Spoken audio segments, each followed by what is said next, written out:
All right, well, we might as well just get started. Yeah. I'll get started. And so I thought I was going to have to cram a whole load into a short time, but now I've got the opposite problem.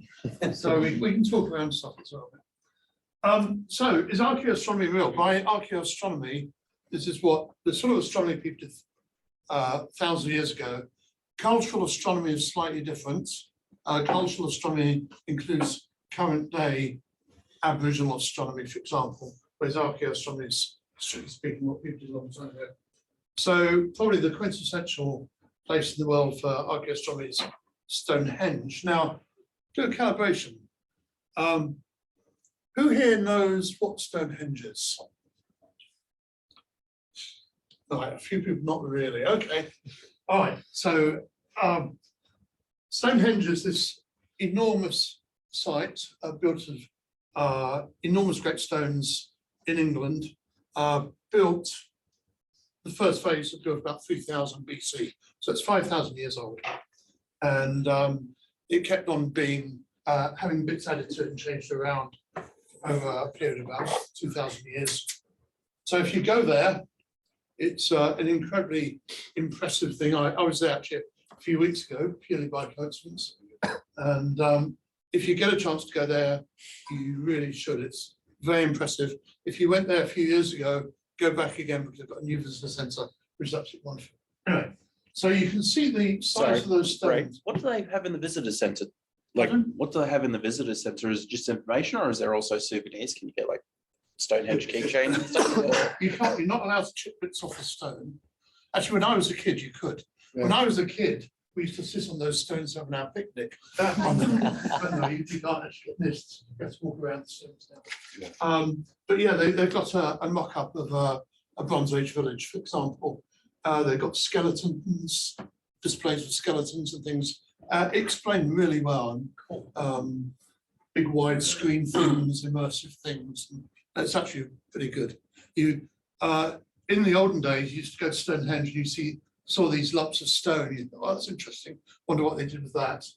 And now in the visitor centre, you get a real feeling for the people who built these, which I'll talk about. Anyway, so when you go there, you can see the stones are several meters high. You see them compared to the size of the people there, and they're fantastically engineered. Some of the ones with the lintels on top have actually got mortise and tenon joints. Bear in mind, this is like 5,000 years ago. This was all built, so it's an incredible feat of engineering, way ahead of its time compared to anything else in the world. You can see it. So it's a view from when you're walking around, and you can see right in the middle, you can see a bit sticking up, which is the tenons fit into the mortise of the stone that goes on top. And those stones, the really big ones, from dug up from the rock locally, there's a whole mystery about how you actually make something weighing 20 tons, how you get it to stand up like that. But the smaller stones, the blue stones, they were transported from some mountains in Preseli in Wales, about 200 kilometres away. And so there's another issue about why would people bring stones from 200 kilometres away? Clearly they were very special stones. Right. Are they buried in the ground or are they placed on the ground? No, they're buried. They're put in pits, yeah. Yep. The way they think they put the lintels up, by the way, we don't know how they got the lintels up there.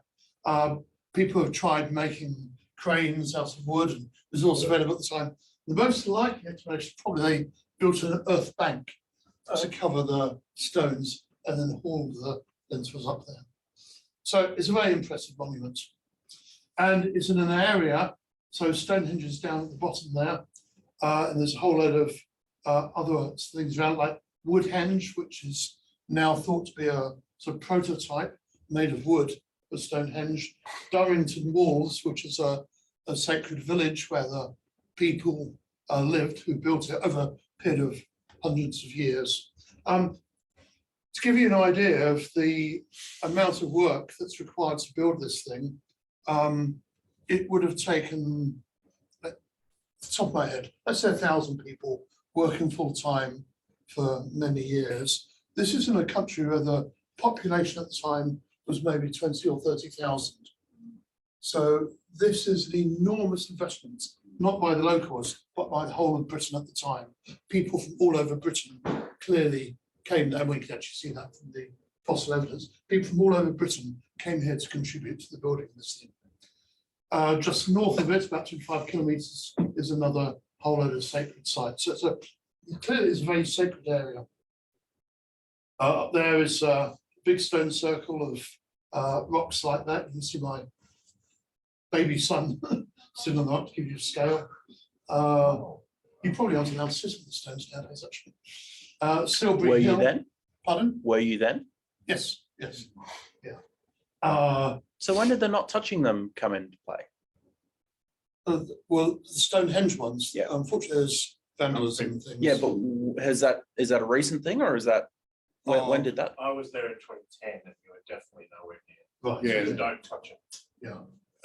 2008 you weren't either, and it had been like that for a while. Yeah. And there were signs up that didn't seem to indicate that it wasn't anything new then. So Okay. Silbury Hill is this mound of earth about, I guess all the numbers I say guesses, right? But let's say 50 meters high. Probably more than that, probably 100 meters. And we've actually no idea what its function was, and there's Stonehenge itself. So these all in the same area.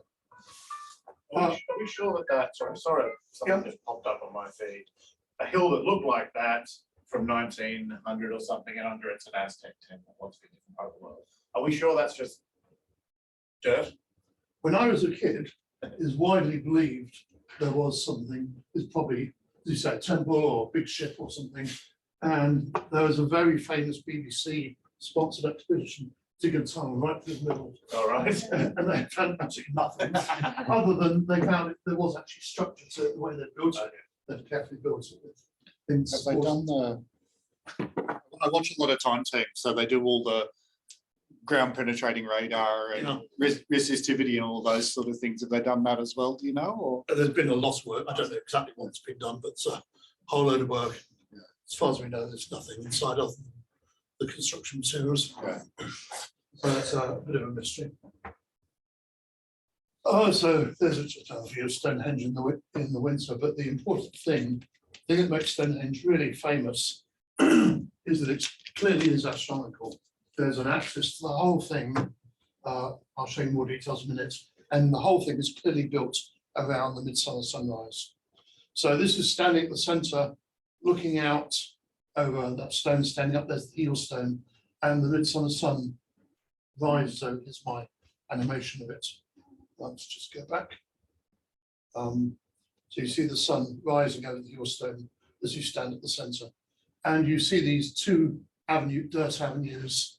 The whole thing is completely deliberate. Nobody doubts that this is it was intended by the builders. It's not just a chance alignment. So Stonehenge clearly is built around the midsummer sunrise. We can actually, because the sun moves over time, we can actually see when it where the sun came up at various times. And you can see the symmetry axis would say the sun is rise about 2000 BC. The heel stone would, in fact, didn't rise over the heel stone until fairly recently. So it's been suggested the heel stone maybe isn't the main point. It's there may be another stone to the left of it or something. Okay, so why does it put towards the midsummer sunrise? Was it observatory or is it just coincidence? And as I've said, we actually know it's not coincidence. It's very clear the midsummer sunrise was intentional. So what about other evidence? So I'm going to have to go back to astronomy, and I apologize to anybody for whom this is really insulting, but it's probably good to be clear on the basics. So we all know the sky appears to rotate from east to west. So the star in the east goes towards the west, and we interpret it in terms of the celestial sphere. I say this is from a popular talk, so it probably is a bit basic for this audience, but Sorry, so I was a theorist. So oh, right. Well, from you, Luke. that's really helpful. And we're familiar with the latitude and longitude on the Earth, and then of course in astronomy we rename those right ascension and declination. So the line of declination corresponds to latitude, and the lines of right ascension corresponds to longitude. Okay, now how does the sun move? As we all know, the Earth goes around the sun. The axis of the Earth is not aligned with its orbital axis, so the sun appears 23.5 degrees off our equator. So that means in the summer, it's northern summer, sorry, the sun is at plus 23 declination, and in the winter, northern winter, it's minus 23 declination. So if you plot the declination of the sun against time, you get this nice sine curve, and that's why the sun is high in the sky in the summer and low in the sky in the winter. Now, where does it set? If you ask a group of, as I often do, and when I give a popular talk, where does the sun set? Everybody says it sets in the west. Not quite. It depends on the time of year. So if you're in the Blue Mountains looking west, it will set in March. It does indeed set roughly due west.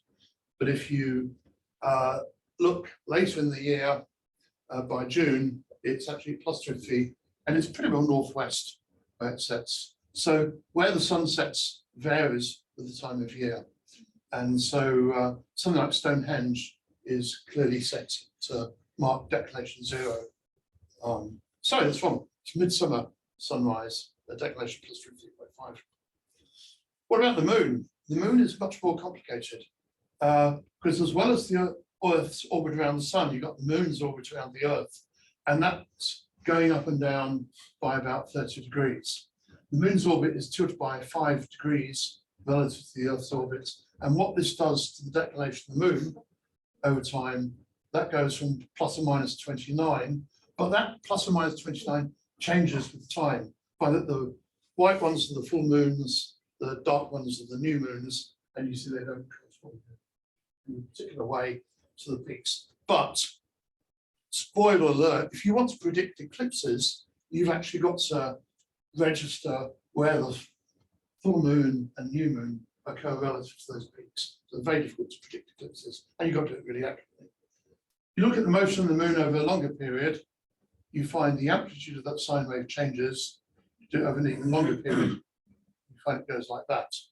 And the distance between those peaks, that's called a minor standstill, when it's not moving very much, and a major standstill is moving a lot. So if you look at the motion of the moon, where the moon is setting, it will go like that during the night over a period of time, and 9 years later it's doing that, moving a lot in the sky. And the distance between these peaks is 18.6 years. It's really important. If you want to predict eclipses, you've got to know about that 18.6 years as well. I won't get into the details of that. Okay, so, right, any questions on the astronomy basics? Back to Stonehenge. So the first phase of Stonehenge was to build this earthen circle with these holes and with a bank, and it is already the very earliest stage is set up to points towards the midsummer sunrise. Okay. Those holes there are called Aubrey holes, and they're thought to have just been pits dug in the ground, maybe have wooden posts in, or maybe some rubbish put in. There's a few burials in some of them, but we don't think they ever had stones in them. And the importance of the 56 Aubrey holes is that you could use them to predict eclipses. And so 2 people, Joel Hawkins, Fred Hoyle, both suggested that Stonehenge was an eclipse predictor.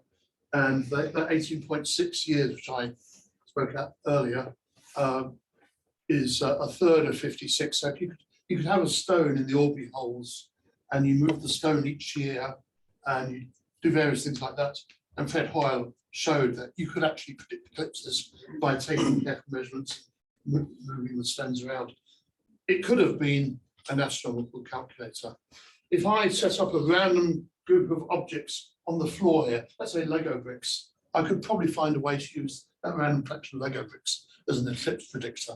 So the fact that it could have been used doesn't mean it was used like that. Given any random collection of objects, if you're clever enough, you can find ways to use them in interesting ways.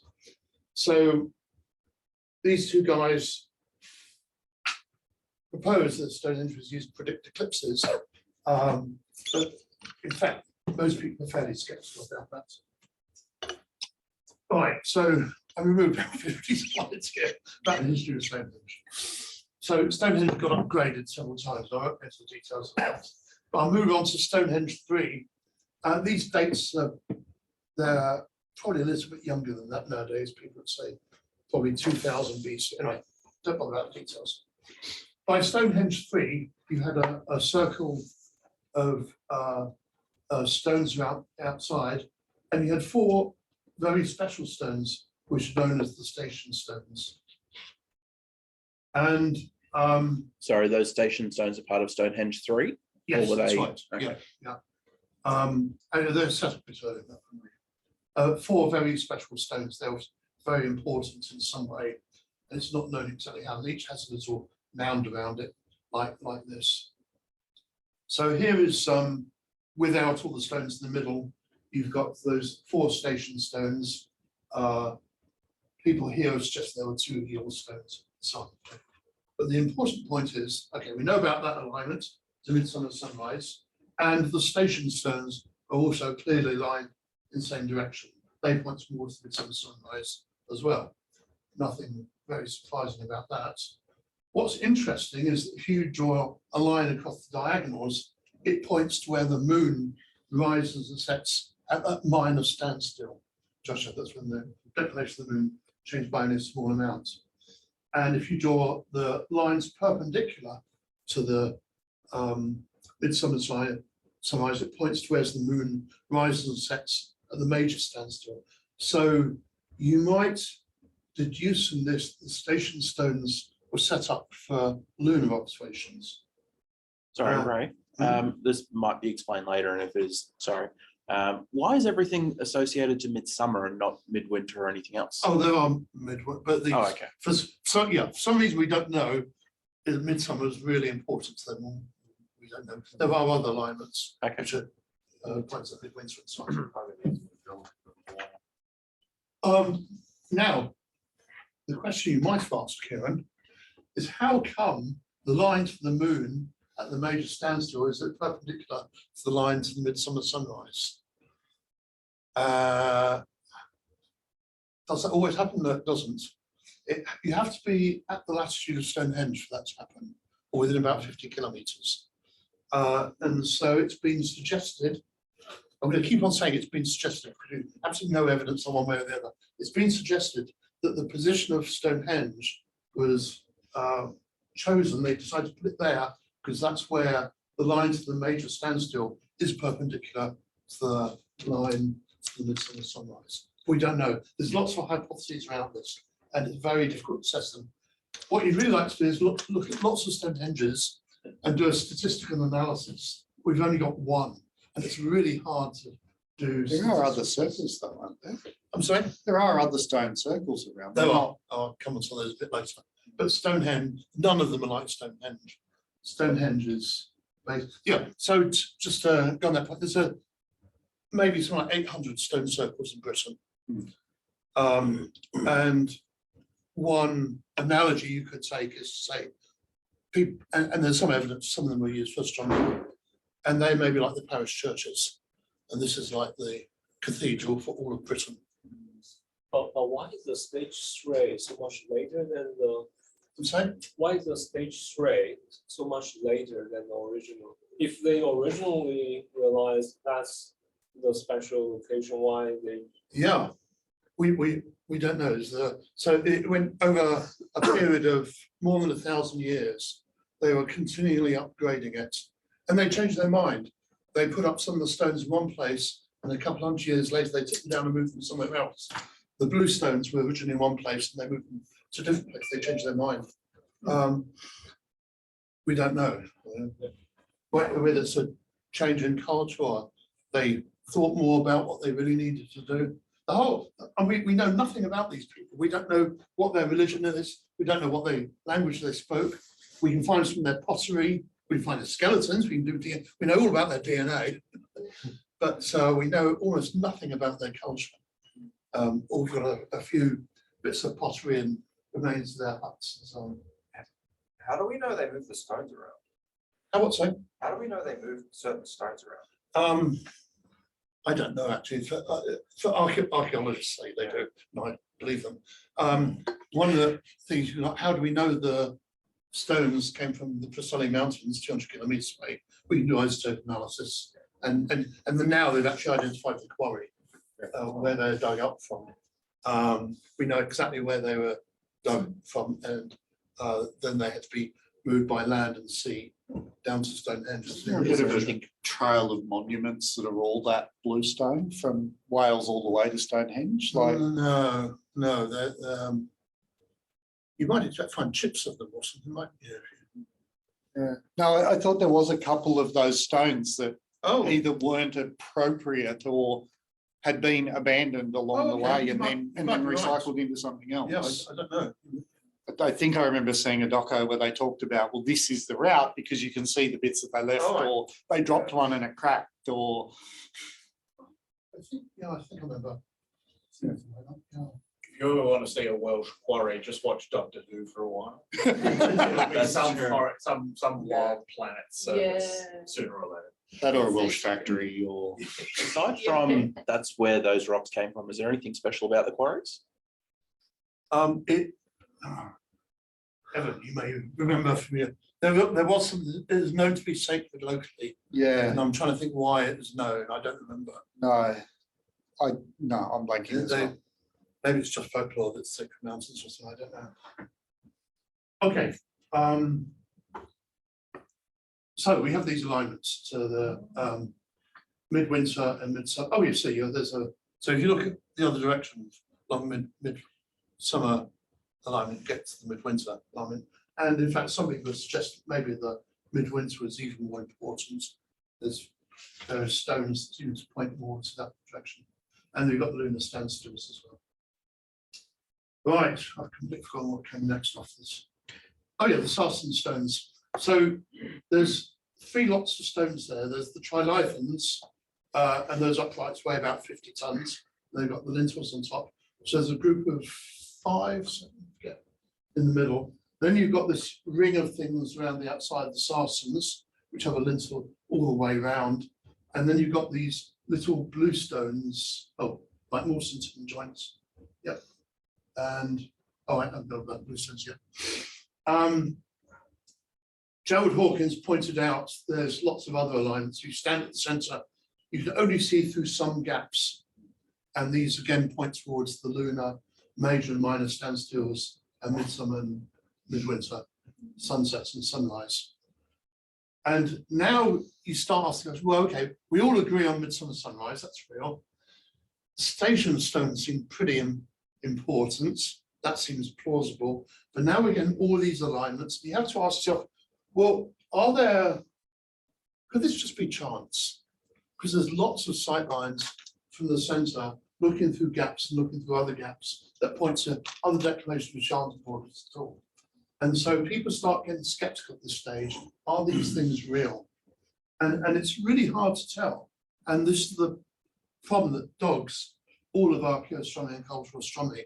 You find 2 stones that point towards the midsummer sunrise. But if there's 100 other stones locally, how do you know you, the archaeologist or the cultural astronomer, haven't chosen those 2 because they tie in with your hypothesis, and the other ones around. Maybe it's just a chance alignment. Okay, so the story so far, everybody agrees on the midsummer sunrise. Station stones, people argue about, and some of the alignments just by Gerald Hawkins, and there's a strong consensus that a lot of these are just chance alignments. Who used it? Who used it? Was it just anyone could walk up and use it? Do we know? Or No, is so it looks particular- like there was a cast of priest astronomers who lived locally.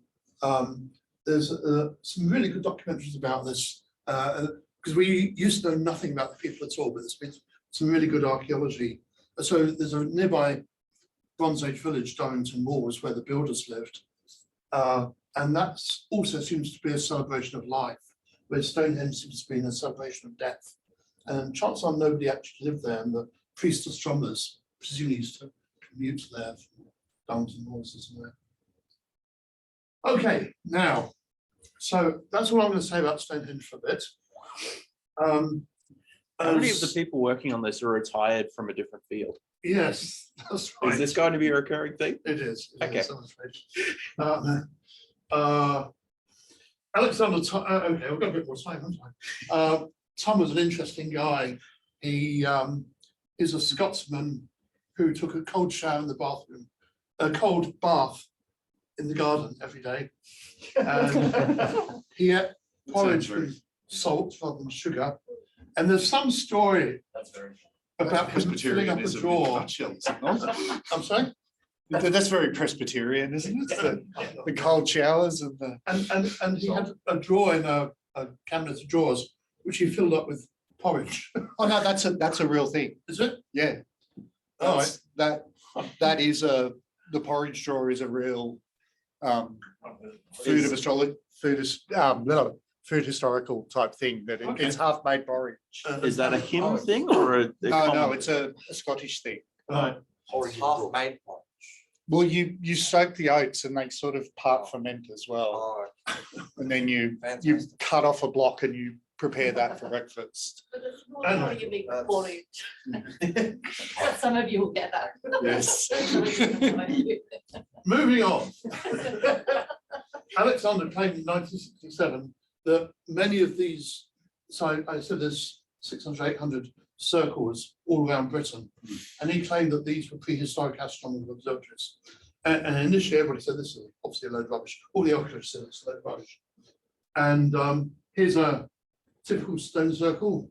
Well, it was a few weeks ago. And it says, so that this is not like Stonehenge, right? This is more typical. It's this circle is maybe 20 meters across. You can see Scylla standing there next to the highest one. So it's highest one's about 2 meters tall. Most of them are more like this size. This is the more impressive one in Orkney. There's Stennis, and those stones are probably about 3 meters high, something like that. And the stone circle is.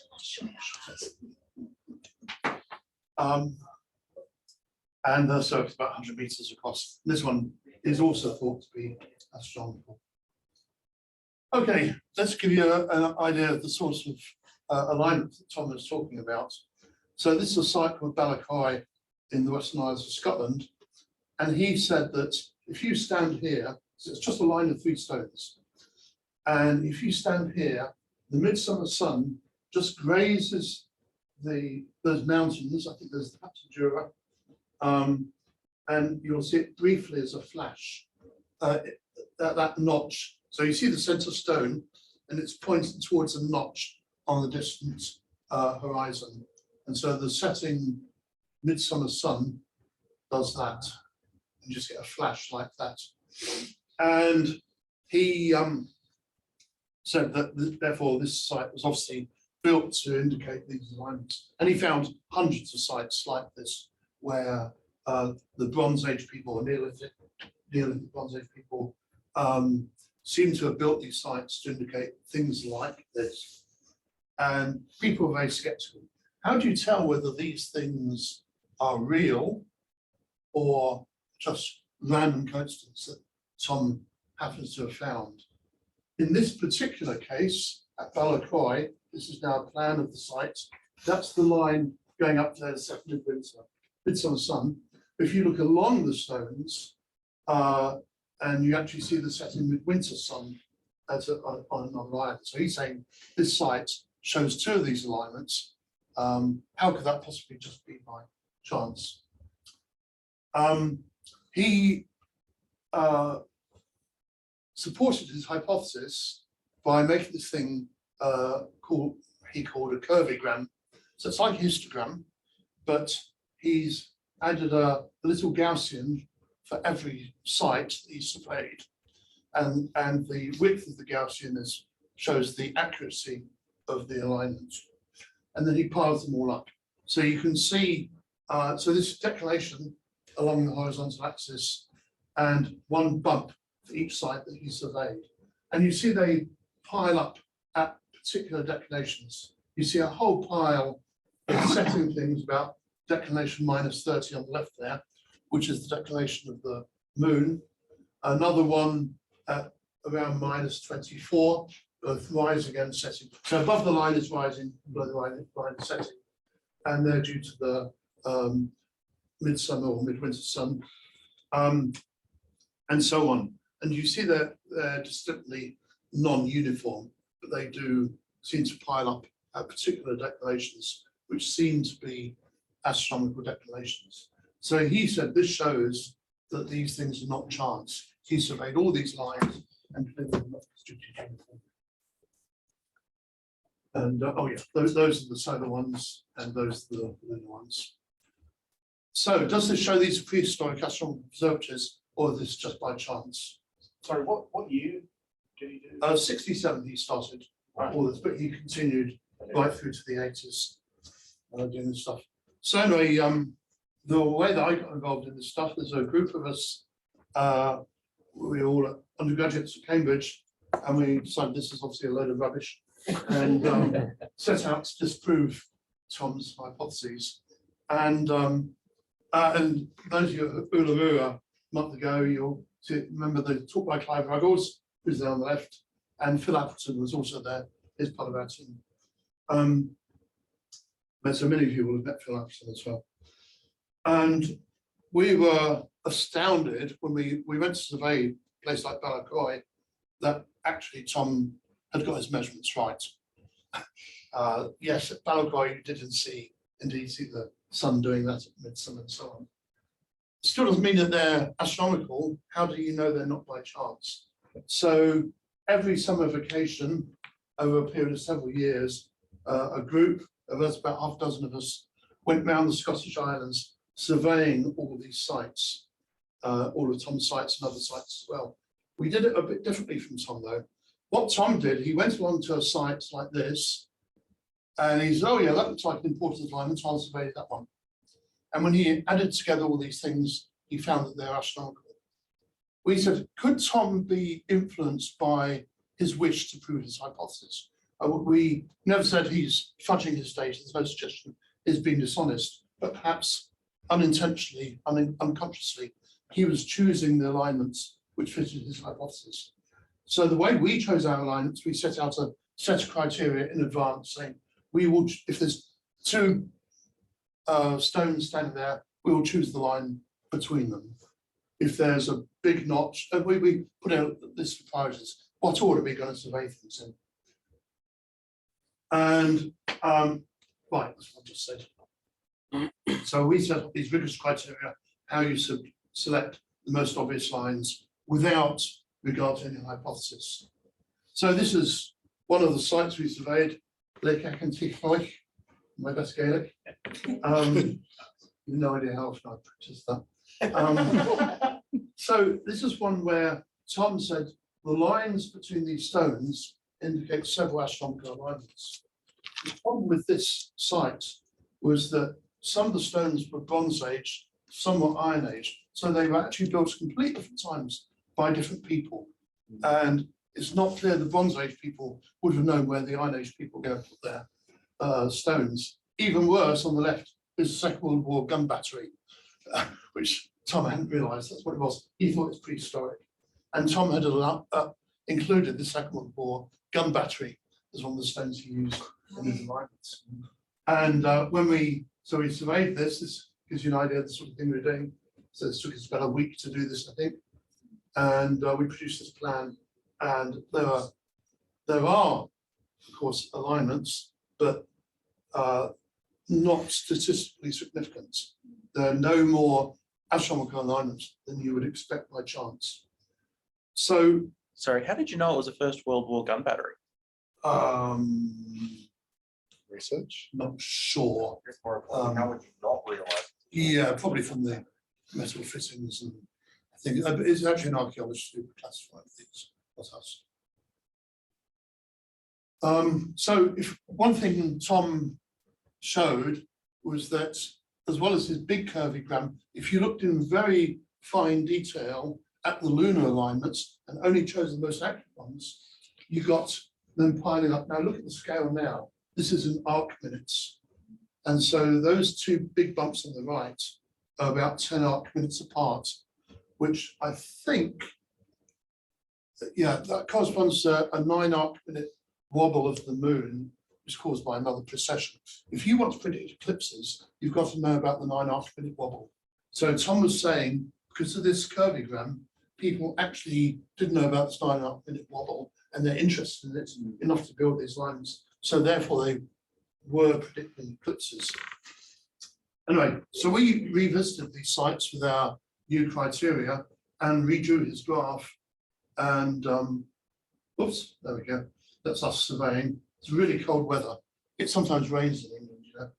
It's very, very cold. Yeah, those bundles on the ground are the rest of the team. Well, one person does the surveying. We took it in turns to do the surveying. Anyway, that's Tom's curvigram. And when we resurveyed it, it turned into that. All the accurate alignments disappeared. They had actually been chosen by Tom, presumably inadvertently. We'll give him the benefit of the doubt. So, myth busted. These accurate alignments really don't exist. And one of our conclusions, we do for time. Okay, that's fine. Sex time. So I've got time to talk. If anybody got any questions, please ask and talk more detail about these things. Ray, can I add something about Stonehenge? Yeah, sure. Lynn Kelly's theory. Yeah, go on. Yeah. As some of you may know, First peoples around the world, landscapes were terribly important to them. And there's probably some pretty good evidence now that landscapes are used as memory devices. Australian Aboriginal people, there's been some research done by a lady by the name of Lynn Kelly, who was a memory specialist, who has come up with a theory called the memory code, which basically says that the reasons that that oral societies, First Nations societies, can remember so much about, you know, things like animals and plants and other details, including astronomy, is that they encode the memory into landscape. And she went to Stonehenge, and I think she was working with, what's his name, Parker, Ray, help me with that. Yeah, Mike Parker Pearson. Yeah, Mike Parker Pearson, on discussed Stonehenge, and has come up with a theory that I think it's the Sarsen stones are the outermost layer, right? Yep. Yeah, the Sarsen stones, each of those was a teaching position, and that the audience would sit outwards from those stones. And because the stone was a particular point, it became a memory point for remembering a particular story, so that it was actually a means to teach stories to the people at the time. So that's just another totally different approach to Stonehenge. Right. So if you're in the room now, and what's your evidence for that? Yeah, well, as far as I know, there is no evidence, So- other than the fact that her theory on memory seems to be carried out by, you know, So I agree. experiments, not Stonehenge. It's got some great ideas on memory and songlines and so on. But the problem with Stonehenge is there's so many theories. There's more theories than there are stones. And you know, we as scientists, I really like to know which ones have solid evidence supporting them. And that's really what we're trying to do here. So Tom had got all these great theories and lots of other theories, which I'll talk about for this time. But that megalithic yard and so on. But yeah, which ones actually stand up to scrutiny? Which ones is there evidence for? Now, one of the things that Tom said is that people are looking at the moon. So I showed that we showed in our work that Tom's accurate alignments that you could use to predict eclipses were not supported by the evidence. But other things we did find evidence for. So we did find that there's an awful lot of stone circles and alignments which did roughly point towards the sun and moon. So here's one example. This is looking at the directions of stone rows in Scotland. And when you plot the declination of all the stone rows, and this is now choosing them with rigorous criteria, you do find they peak at two particular declinations. And those correspond to the major lunar standstills. So I would say this is solid evidence that people were actually lining up these stone arrangements on the moon. No evidence for the minor standstills, but strong evidence for the major standstills. So that's a maybe. And here's a really interesting one that Clive did, looking at recumbent stone circles. It's stone circles where you've got a row of stones like the ones I showed you, but at one point there's a slab of stone sitting on the ground, and he looked at the position of that slab of stone, and he found those slabs of stone really are lining up with the lunar major standstills. And in fact, there's weak evidence of ones at the minor standstills as well. So there is evidence that some of this stuff was going on. Not enough to predict eclipses or anything, but in some ceremonial sense, people were looking at the positions of the sun and the moon. Okay, so what we learned from this, just because you find an alignment, it doesn't mean it's intentional. If you find an astronomical alignment, you need to have something supporting it. It might be cultural evidence. In southwest of the US, there are alignments which you'd say there's no solid statistical evidence, but there's a traditional knowledge amongst the Native Americans that this site has been used to observe the sun. And you have to take that stuff seriously. Same way in Australia, obviously, there's Aboriginal astronomical knowledge. Those of you at Uluru would have seen the Seven Sisters, the First Nations people talking about the Seven Sisters stories. So there we know there is a real astronomical culture. And if that's associated with the site, we'll take their word for it. Alternatively, if you've got large surveys, rigorous criteria, showing the same alignments present at any site, like the two slides I've just shown you with the lunar alignments, there Clive's come around a whole load of different circles and found a lot of them aligned those positions. Bob and I did some work some years ago looking at stone rows in New South Wales and found that those tended to be aligned either north-south or east-west, not so many in between. When you've got a large number of sites, that's pretty solid evidence. The other way you can do it is, some of you may be aware of some work that I did some years ago. It's a site which I'm actually officially not allowed to talk publicly about. The local Church owners don't want us to talk publicly about it. But in private, what I'm about to say, you don't repeat outside this room or outside the Zoom. Any issues with being recorded? I won't talk about, I won't give the name of the site, it's probably the easiest thing. So we found a site in Victoria, which appeared to point towards the midsummer sun, very accurately as it turned out. How can you show, it's a bit like Stonehenge, some people called it an Aboriginal Stonehenge. The whole circle, it's a great circle of stones, 50 meters across, with stones at one end, looking very much like the heel stone, but much smaller, which seems to point towards the midsummer sun. How can you show those are real? And the way we did it there is I did Monte Carlo simulations. I said, okay, we've roughly got a stone circle, got a few stones around it. Let's do many versions of this stone circle in the computer and see what fraction of them point towards the sun with that accuracy. And you can do that. And in that case, we found it's very unlikely to be due to chance. So in that case, the Aboriginal people who built this almost certainly did intend it to point at the midsummer sun.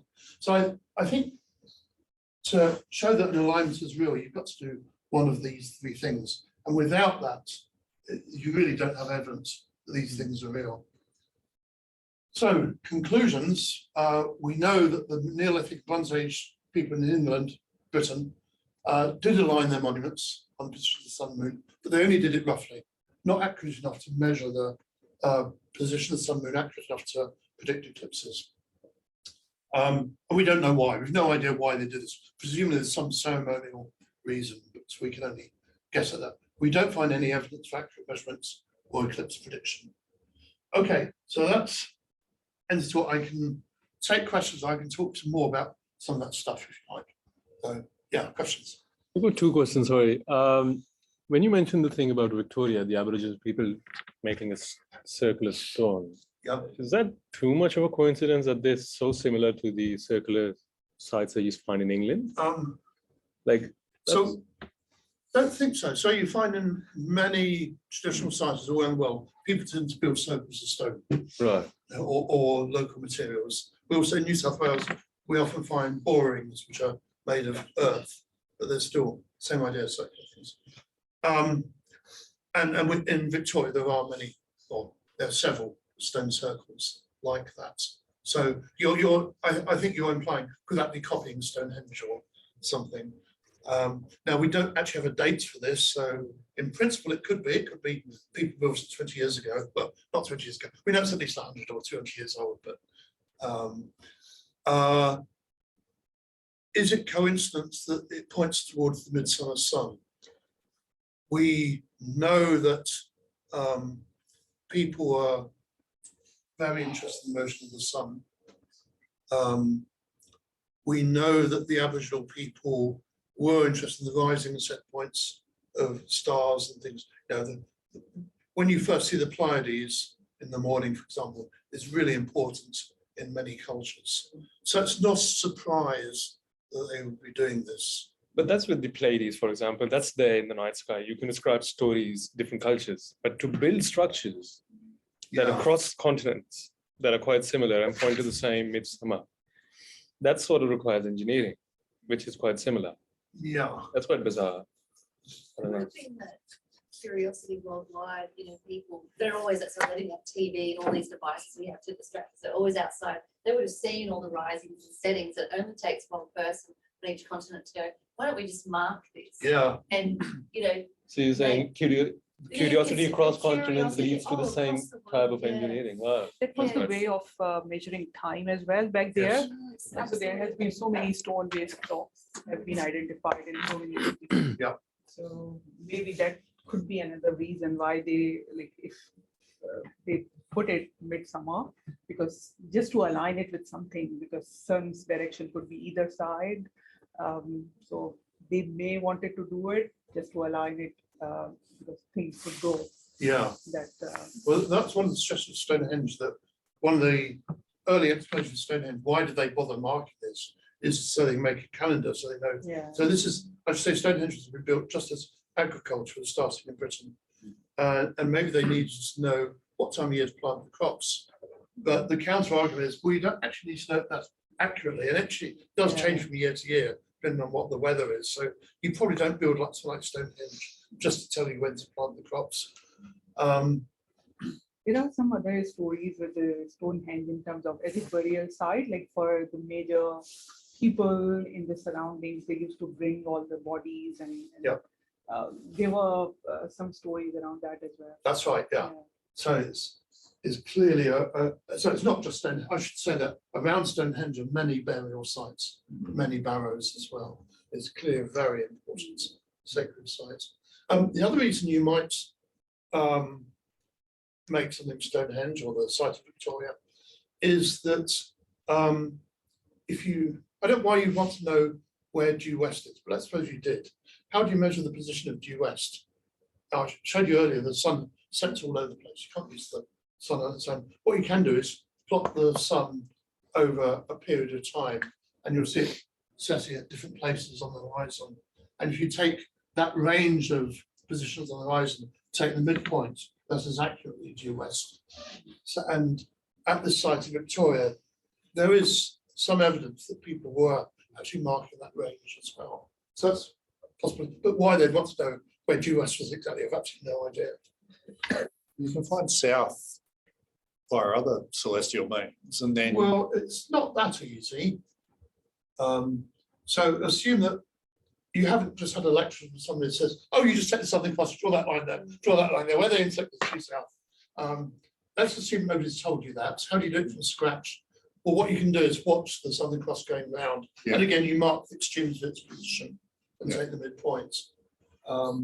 But I don't know of any way other than that of doing it. You've got to make sure how you want to measure You've got to do a series of measurements and measurements. astronomical measurements. So the fact when Bob and I found those stone rows pointing accurately north, south, and east, west, that implies people must be doing accurate measurements. Yeah. Either or they had compasses of some sort. Ray, should I bring up the subject of magnetic north? Oh, I'd rather you didn't. Go on then, if you must.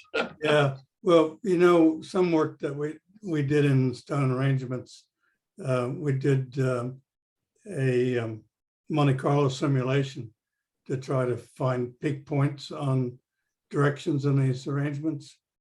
Unfortunately, the Monte Carlo showed that the peak point was magnetic north, not true north. So that raises a lot of questions. At what epoch was magnetic north? Uh, Magnetic north. I think we looked at that, didn't we, Ray? Yeah, that's right. So it doesn't change that fast. Our measurements aren't that accurate. So consistent with It's a question, unanswered question. yeah. So and we don't know the ages of the stones either. Yeah, So there's two possible. it's magnetic north. There's does three go possible down. reasons.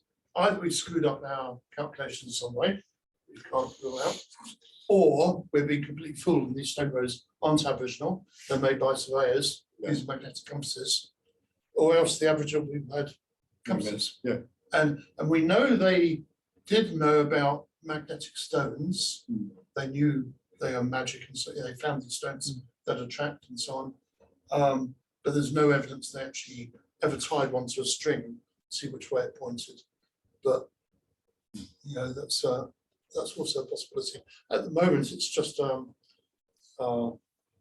it's a puzzle. Yeah. We don't know. One thing that you mentioned, that there's 1, 2, 3 Stonehenges throughout different periods, right? Yeah.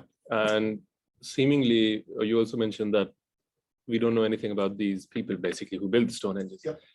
But these people who built the Stonehenges, they seem to be connected across thousands of years. Yes. And how, like, it's kind of tricky that if they are connected across thousands of years, how are they not connected to modern Britons? How that knowledge is not preserved? Oh, well, That's maybe it is. I mean, but a bit gets weaker with time, right? So in Aboriginal Australia, we know because Australia was isolated for tens of thousands of years. We know there's a great continuity of culture here. Yeah. And in Aboriginal Australia, you find stories which appear to be thousands of years old. Yeah. So we know those stories can persist for very long periods of time. Now, in Britain wasn't isolated. There are people invading it from the continents all the time. A lot of people in a lot of different areas. Yeah, that's right. Right. But clearly the people at Stonehenge, as you know, clearly they were doing the same thing over a long period. A long period, And so that's they what I'm did have a wondering. continuity of culture. By the way, sometimes you hear people talk about the Druids. They were much later. The Druids. Okay. So they perform these midsummer rituals at Stonehenge. The May dance and so forth, all that kind of thing. Yeah, and so they, when the Druids appeared at Stonehenge, did they have any traditional knowledge? We don't know, or did they just make it up? You know, and it's there may have been knowledge that the sun. I mean, people would have known the sun sets over the hills. Sorry, rises over the Hillstone. That would be local knowledge, presumably. You wouldn't forget that. You can look at other sites in Britain. There's an archaeologist called Jaquette Hawkes, who some while ago tried to look at modern folklore. So can you deconvolve this and find some of the original stories from Bronze Age? And she argued that you could in some cases. So it's possible there was a modern knowledge. There's a really interesting account. I think it's from Julius Caesar, maybe Diodorus of Sicily, who visited Britain around 0 AD and said that the British people have got this spherical temple which the sun visits every 19 years. So the 19 years was in 1826, and it's even referring to Stonehenge, we don't know, but it might be that even as late as 0 AD, people were still had this local knowledge.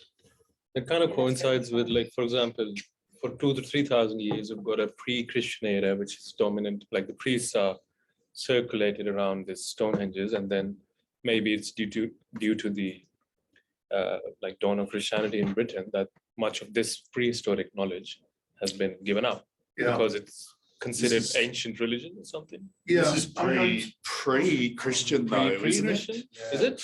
well, You're talking about 0 AD, isn't it? Yeah, like the Romans is. Yeah. The knowledge, some of the knowledge is already lost by the time the Romans are there. What? we don't know actually. We don't know. All we Yeah. know is there's this fragment of information.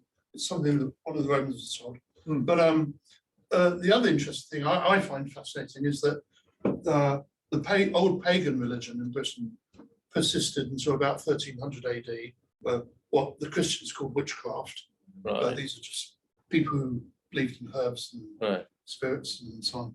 And they seem to have their own pagan religion, and it's but unfortunately that's killed out in between 1300 and 1600. And so we don't actually know what they believed. Not very much. There are some documents, but not very much. But was their knowledge connected? That's what I'm wondering. Was the Yeah. pagan culture at that time connected to the Stonehenge? Yeah. We don't know. We don't know. Right. We don't have the This records. is why I'm really quite interested in the pagan stuff as well. It'd be really Interesting. good if you could find something about Stonehenge now. Because in most cultures around the world, knowledge is preserved through generations and generations. Same thing one would assume with the Stonehenge, but unless something happened Yeah, that killed There's off. been massive amounts of upheaval. Yeah, that's that's problem. the other If thing. you Yeah. get somebody else invades, and wipes out the Yeah. culture, forbids people from speaking their language. That's happened Yeah. in Australia, of course. A lot Yeah. of the Aboriginal culture was killed when the British invaded it. They Yeah. stopped people speaking their own language or performing their ceremonies, and so a lot of culture was lost at that stage.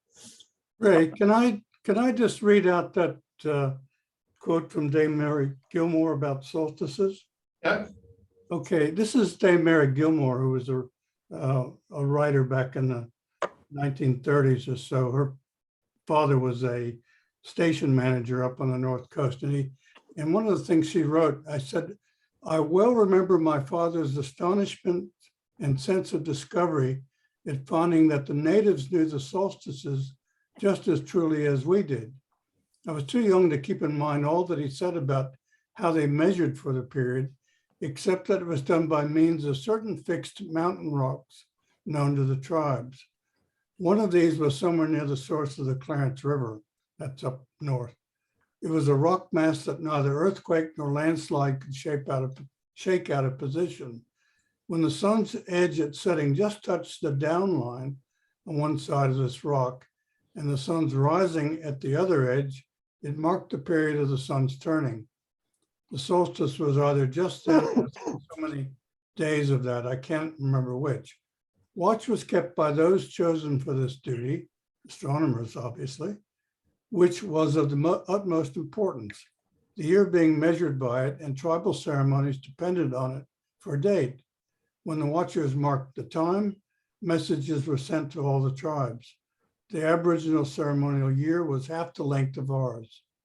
I well recollect my father saying that the Aborigines measured the sun's course and their year as accurately in their way as we did in ours.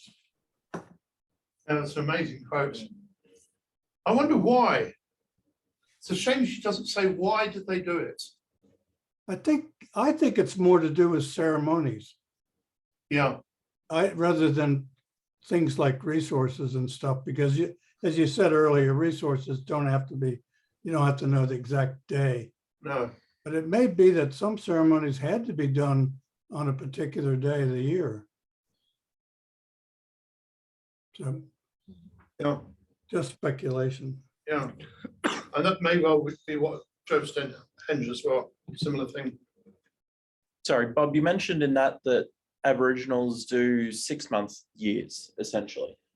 Is that, do they have like a cold year and then a hot year and split it sort of spring and summer? And I've never heard anything on that, and that's the only place I'd ever seen that said. Oh, I can think what she was meaning was is that they divide the year up into like, midwinter, mid-year, and midsummer.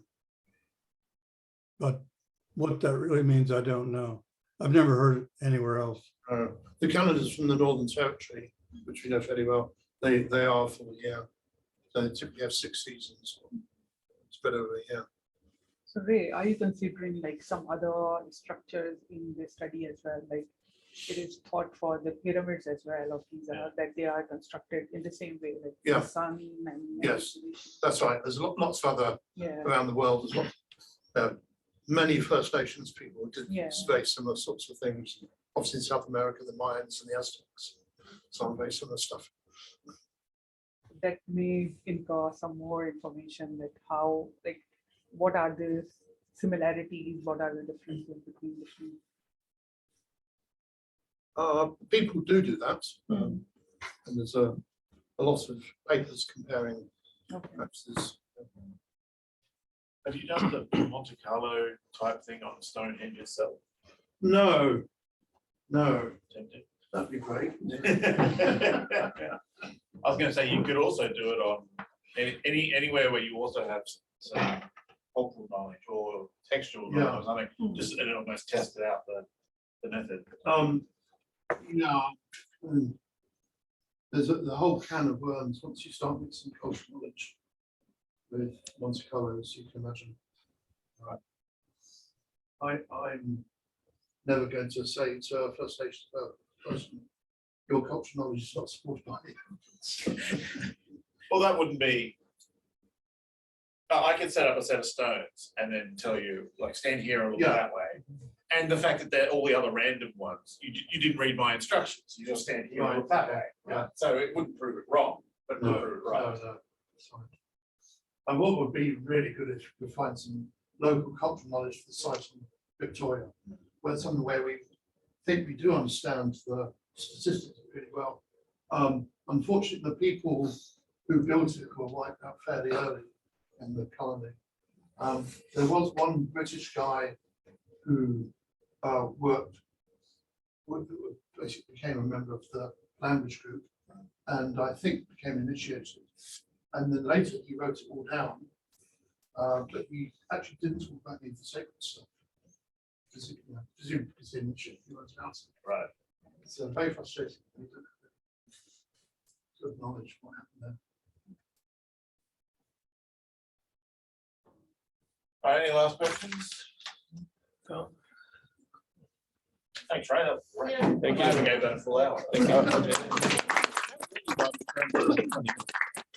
how were you going to cram that in? Well, I talked about, I actually stopped the slides. But that was only like 10 minutes ago. Oh, And it's, I was talking a lot more in the slides than I would have done otherwise. I was thinking I'd probably skip the strong stuff. Thank you.